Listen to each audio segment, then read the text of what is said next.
السلام علیکم ورحمۃ اللہ وبرکاتہ نحمدہ ونصلی علی رسولہ الکریم اما بعد فاعوذ باللہ من الشیطان الرجیم من ہمزہ ونفخہ ونفثہ فلولا نفر من کل فرقۃ منہم طائفہ لیتفقہوا فی الدین ولینذروا قومہم اذا رجعوا الیہم لعلہم یحذرون۔ اسٹیج پر تشریف فرما علماء و امراء اکرام، عزیز حاضرین اور سامعات، جیسا کہ آپ نے موضوع سماعت فرمایا کہ تعلیم و دعوت کے میدان میں خواتین کا کردار اور اس کے حدود۔ روز اول سے شریعت مطہرہ کی جو پہلی وحی ہے، اقرأ بسم ربک الذی خلق، تو پڑھ۔ یہ جو پڑھنا ہے صرف مردوں کے لیے نہیں ہے، یہ پڑھنا جتنا مردوں کے لیے ضروری ہے اتنا ہی اہم عورتوں کے لیے ضروری ہے۔ رسول اکرم صلی اللہ علیہ وسلم نے فرمایا، طلب العلم فریضۃ علی کل مسلم، ہر مسلمان کو علم کا حاصل کرنا ضروری ہے۔ تو یہاں پر مسلمان صرف مرد ہی نہیں بلکہ ہر مسلمان مرد و عورت کو ان پر ضروری ہے کہ وہ علم حاصل کرے۔ کہیں بھی قید نہیں ہے کہ صرف مردوں کے لیے ہی علم حاصل کیا جائے بلکہ عورتوں کے لیے بھی ہو۔ فلولا نفر من کل فرقۃ منہا، سورہ توبہ کی آیت ہے جس میں اللہ رب العزت فرماتے ہیں، یہ اس وقت کی بات ہے جب جنگ و جدال غزوات چل رہے ہیں، تو ایسے وقت قرآن کریم کی یہ ترغیب علم کے لیے کہ تم میں سے ایک ایسی جماعت ہونی چاہیے جو علم حاصل کریں اور پھر علم حاصل کرنے کے بعد اپنی قوم کے پاس جائیں، لوٹیں، انہیں ڈرائیں، انہیں دعوت دیں، سمجھائیں ان کو۔ تو یہ جو ترغیب ہے شریعت مطہرہ کی قرآن و احادیث میں، اس ترغیب کے اثرات مرد احباب تو درکنار، صحابیات میں بھی اور خواتین نے بھی خوب علم حاصل کیا۔ خواتین کی جماعتوں نے آپ صلی اللہ علیہ وسلم سے گزارش کی، غلبنا الرجال، کہ اللہ کے رسول غالباً ایسا ہوتا ہے کہ مرد احباب آپ کے ساتھ ہوتے ہیں، محفلوں میں ہوتے ہیں، وہ علم سیکھتے ہیں، کہ کیوں نہ ہمارے لیے ایک دن متعین کیا جائے کہ آپ ہمیں بھی علم سکھائیں۔ امام بخاری رحمت اللہ علیہ نے باب باندھا ہے، باب عظۃ الامام النساء وتعلیمہن، کہ امام جو ہے عورتوں کو تعلیم دیں، عورتوں کو واعظ و نصیحت کریں، خطاب کریں۔ آپ صلی اللہ علیہ وسلم کے خطابات مردوں کے لیے بھی ہوتے تھے اور آپ صلی اللہ علیہ وسلم کے خطابات خواتین کے لیے بھی ہوتے تھے، آپ کی نصیحتیں خواتین کے لیے بھی ہوتی تھی۔ حدود میں، دائرے میں، پردے میں رہ کر آپ صلی اللہ علیہ وسلم خواتین کو تعلیم دیتے تھے، وعظ دیتے تھے، نصیحتیں کرتے تھے۔ اور آپ صلی اللہ علیہ وسلم خصوصاً خواتین کی تعلیم کی طرف اتنی ترغیب دلائی کہ آپ صلی اللہ علیہ وسلم نے فرمایا، ثلاثۃ لہم اجران، تین قسم کے لوگ ایسے ہیں جن کے لیے دگنا اجر ہے۔ اس میں سے ایک ایسا آدمی جس کے پاس لونڈی ہو اور اس کو وہ تعلیم دیا ہو، آزاد کیا ہو، اس سے نکاح کر لیا ہو، تو ایسے آدمی کے لیے دگنا اجر اللہ کے رسول صلی اللہ علیہ وسلم نے متعین فرمایا ہے۔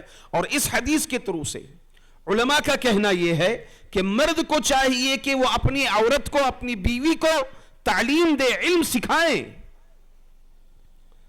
معزز حاضرین، یہ ترغیبات شریعت کی علم کے میدان میں، اس کا نتیجہ اور اس کے آثار صحابیات میں اگر آپ دیکھیں تو اما عائشہ رضی اللہ عنہا فقیہہ تھیں، آپ مسائل حل کرتی تھیں، آپ عبادات سے متعلق، خواتین کے مخصوص مسائل سے متعلق کافی علم اور کافی گہورا تھا، گڑھ تھے آپ کے پاس صحابہ، تابعین اور صحابیات، تابعات آپ کے پاس علم سیکھتی تھی۔ چنانچہ ایک خاتون اما عائشہ رضی اللہ عنہا کے پاس آتی ہیں، آ کر کہتی ہیں ما بال الحائض تقضی الصوم ولا تقضی الصلاۃ، کہ عورتوں کو ایسا کیا ہے کہ حائضہ خاتون روزے کی قضا کرتی ہے، رمضان میں جو روزے چھوٹتے ہیں اس کی قضا کرتی ہے، مگر نمازوں کی قضا نہیں کرتی، ایسا کیوں؟ تو چنانچہ اما عائشہ رضی اللہ عنہا نے کہا احروریت انتی، کہ کیا تو آزاد خیال کی عورت ہے؟ بلکہ اپنی عقل کو شریعت کے تابع کر ہمیں یہی حکم دیا گیا کہ ہم روزوں کی قضا کریں اور نمازوں کی قضا نہ کریں۔ یہ اما عائشہ رضی اللہ عنہا کا جواب تھا۔ چنانچہ ام الدرداء رضی اللہ عنہا کے متعلق آتا ہے باب سنت الجلوس، باب باندھا ہے فی التشہد، وکانت ام الدرداء تجلس فی صلاتها جلسۃ الرجل وکانت فقیہا، کہ عورتوں کی نماز مردوں کی طرح ہے، جس طرح اللہ کے رسول صلی اللہ علیہ وسلم مردوں کے لیے نماز کا طریقہ کیفیت بتائے ہیں، ویسی ہی کیفیت عورتوں کے لیے بھی ہے۔ عورتوں کے لیے نماز کا طریقہ الگ نہیں ہے، عورتوں کے مسائل الگ ہیں، ان کے لیے جماعت نہیں ہے، گھر پر وہ نماز پڑھیں گی، مگر طریقہ نماز کا طریقہ تکبیر اولا سے لے کر تکبیر تحریمہ سے لے کر تسلیم تک وہی طریقہ جو عورتوں کے لیے ہے، جو مردوں کے لیے ہے وہی عورتوں کے لیے ہے۔ تو ام الدرداء رضی اللہ عنہا کی جو آخری تشہد میں بیٹھتی تھی اس کی کیفیت بیان کرتے ہوئے کہا وَكَانَتْ فَقِيهَا، ام الدرداء رضی اللہ عنہا بہت فقیہہ تھی۔ اس کے نتائج، اس کے آثار عبداللہ بن مسعود رضی اللہ عنہ اللہ کے رسول صلی اللہ علیہ وسلم کی ایک حدیث پیش کرتے ہیں لعن اللہ الواشمات والمستوشمات والنامصات والنامصات، کہ عبداللہ بن مسعود رضی اللہ عنہ حدیث پیش کرتے ہیں کہ اللہ تعالیٰ کی لعنت ہے ٹیٹو بنوانے والی ایسی عورتوں پر، اور اسی طرح سے اپنے بھویں بنانے والی، دانتوں میں گیپ دینے والی اور اللہ کی خلقت کو تبدیل کرنے والی عورتوں پر اللہ کی لعنت ہے۔ چنانچہ آپ کی یہ بات ایک خاتون کو پہنچتی ہے تو آپ کے پاس آتی ہیں اور پیش کرتی ہیں کہ عبداللہ بن مسعود، میں نے قرآن کریم کا مطالعہ کیا ہے، میں نے سارا قرآن پڑھ لیا ہے، تو میں کہیں بھی یہ الفاظ اللہ تعالیٰ کی لعنت میں قرآن میں نہیں پاتی ہوں، تو لہٰذا آپ یہ چیز کیسے پیش کر دیے کہ اللہ تعالیٰ کی لعنت ہے ایسی عورتوں پر؟ چنانچہ عبداللہ بن مسعود رضی اللہ عنہ نے کہا کیا تم نے پورا قرآن کریم کا مطالعہ کیا؟ کہا کہ ہاں۔ تو آپ رضی اللہ عنہ نے قرآن کریم کی یہ آیت پڑھی وَمَا آتَاكُمُ الرَّسُولُ فَخُذُوهُ وَمَا نَهَاكُمْ عَنْهُ فَانْتَهُوا، کہ رسول تمہیں جو کچھ دے اس کو لے لے اور جس سے رسول روکے اس سے رک جائیں۔ کیا تم نے یہ آیت پڑھی ہے؟ کہا کہ ہاں یہ آیت میں نے پڑھی ہے قرآن کریم میں۔ کہا یہ اللہ کے رسول صلی اللہ علیہ وسلم کا فرمان ہے۔ تو چنانچہ جس طرح سے قرآن کریم وحی ہے، حجت ہے، ویسے ہی حدیث رسول بھی حجت ہے۔ تو یہاں پر استدلال یہ ہے، بات یہ ہے غور و تدبر کی، کہ وہ عورت کا کانفیڈنٹ دیکھیں کہ کس طرح سے وہ عبداللہ بن مسعود رضی اللہ عنہ کے پاس آئی اور حجت قائم کی کہ میں نے قرآن کریم کا پورا مطالعہ کر لیا ہے۔ چنانچہ یہ شریعت مطہرہ کی ترغیبات ہیں جو علم حاصل کرنے پر ابھارا گیا ہے۔ اسی طرح آپ اگر تابعات میں بھی دیکھیں گے، چنانچہ سعید بن مسیب رحمت اللہ علیہ آپ مسجد میں درس دیا کرتے تھے۔ آپ کے شاگردوں میں سے ایک شاگرد کئی دن تک غائب تھے۔ کچھ دنوں کے بعد حاضر ہونے کے بعد سعید بن مسیب نے ان کے غیر حاضر ہونے کی وجہ پوچھی، تو چنانچہ آپ نے کہا کہ میری بیوی کی وفات ہو گئی جس کی وجہ سے میں کئی دن شرکت نہ کر سکا۔ پھر سعید بن مسیب اپنی بیٹی کا نکاح کروا دیتے ہیں. اڈھیر عمر کے تھے اور کم مال والے تھے, اس کے باوجود اپنی بیٹی کا نکاح کروا دیتے ہیں.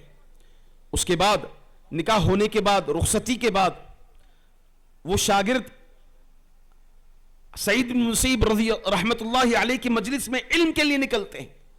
چنانچہ آپ کی بیٹی پوچھتی ہیں الی این, کہاں کا رخ کر رہے ہو تم؟ تو کہا کہ ابھی میں والد صاحب کے درس میں جانا ہے, ان کے علمی محفل میں بیٹھنا ہے. تو آپ کی بیٹی نے کہا اجلس اعلمک علم سعید, کہ بیٹھ جاؤ میں تمہیں سعید کا علم سکھاؤں گی, سعید کا علم دوں گی. تو سبحان اللہ, یہ تابعات تھیں جو علم میں کافی مہارت رکھتی تھیں. اگر آپ سیاہ ستہ کا مطالعہ کریں گے تو کتب ستہ کے اندر جتنی بھی احادیث ہیں, ان احادیث میں تقریباً خواتین سے جو مروی ہیں وہ 2760 پر 4 حدیثیں خواتین سے مروی ہیں, اور ان میں بھی 2530 پر 9 صحابیات سے مروی ہیں. اما عائشہ رضی اللہ عنہا کا شمار کن میں ہوتا ہے؟ مکثرین, یعنی وہ صحابہ جو 7 صحابہ سب سے زیادہ حدیث روایت کرنے والے, ان میں اما عائشہ رضی اللہ عنہا کا شمار ہوتا ہے. چنانچہ 2210 حدیثیں اما عائشہ رضی اللہ عنہا سے مروی ہیں. الاصابہ فی تمیز الصحابہ ایک مشہور کتاب ہے حافظ ابن حجر رحمت اللہ علیہ کی. چنانچہ آپ نے 1500 سے زائد راویات, حدیث روایت کرنے والی خواتین کا ذکر آپ نے فرمایا ہے. اسی طرح امام ذہبی رحمت اللہ علیہ فرماتے ہیں کہ راویات میں, آپ کو معلوم ہے حدیث ضعیف ہوتی ہے, حدیث ضعیف ہونے کے کئی اسباب ہیں. ایک سبب راوی کی ملاقات نہیں ہوتی, یا پھر متہم بالکذب, جھوٹا ہونے کا اس کے اوپر دعویٰ ہوتا ہے, یا پھر جو ہے کسی نہ کسی طرح سے وہ شیخ سے ملاقات یا عہد زمانہ نہیں پاتا, جس کی وجہ سے راوی کے ضعیف ہونے کی وجہ سے حدیث ضعیف ہوتی ہے. تو آپ امام ذہبی رحمت اللہ علیہ کہتے ہیں کہ میں کسی بھی خاتون کو متہم بالکذب یا متروکہ نہیں پاتا, میں کسی بھی راویہ کو. تو سبحان اللہ, یہ امام ذہبی رحمت اللہ علیہ کی بات واقعی جو ہے خواتین کی جو علمی کارکردگیاں ہیں اس پر اشارہ دیتی ہیں. اور اسی طرح سے سیرت کی مشہور کتابیں, بلکہ مصدر و مرجع ہیں کتابیں, سیرت ابن ہشام اور سیرت ابن اسحاق, انہوں نے ان کے متعلق آپ بیان کرتے ہیں کہ عائشہ بن حسین بن علی, عائشہ بنت حسین بن علی, ان کی مدد سے جو ترتیب دینی تھی سیرت کی, ان کی مدد کے بغیر یہ تکمیل نہیں پایا. سبحان اللہ. تو یہ خواتین کی علمی کارکردگیاں ہیں. معزز حاضرین, اگر دیکھا جائے ہر کامیاب شخص کے پیچھے ایک عورت کا ہاتھ ہوتا ہے. مرد کی کامیابی چاہے وہ بحیثیت بیٹا ہو, بحیثیت شوہر ہو, بحیثیت باپ ہو, بحیثیت بھائی ہو, اس کی کامیابی کے پیچھے عورت کا ہاتھ ہوتا ہے, خاتون کی مدد ہوتی ہے. آپ اگر دیکھیں دنیا کے سب سے بڑے کامیاب کون ہیں؟ دنیا کے سب سے بڑے کامیاب کون ہیں؟ اللہ کے رسول صلی اللہ علیہ وسلم. پہلی وحی آئی, جبریل علیہ السلام آئے, اللہ کے رسول صلی اللہ علیہ وسلم پریشان ہو گئے, گھر آئے تو آپ کو تسلی دینے والی, سبحان اللہ, آپ کو تسلی دینے والی, واللہ کلا واللہ, ہرگز نہیں. دیکھیں اس میں تاکید الفاظ دیکھیں, یہیں پر اللہ کے رسول صلی اللہ علیہ وسلم کے پاس یہ عورت کے جملے, اس کی تاثیر, خواتین کے جملوں کی تاثیر, خواتین کی باتوں کی تاثیر مردوں پر بہت زیادہ ہوتی ہے. اللہ تعالیٰ یہ تاثیر رکھا ہوا ہے خواتین کی زبان میں. چنانچہ ہرگز نہیں, اللہ کی قسم, اللہ تمہیں ہرگز ضائع نہیں کرے گا, لا یخزیک اللہ ابدا. یہ جملہ اللہ کے رسول صلی اللہ علیہ وسلم کی دعوت کے لیے, آپ کی مشن کے لیے کتنا تسلی بخش رہا کہ اللہ کے رسول صلی اللہ علیہ وسلم مشن کو لے کر کھڑے ہوئے. چنانچہ اللہ کے رسول صلی اللہ علیہ وسلم غار حرا میں ہوتے, عبادت کرتے ہوئے ہوتے, ایسے وقت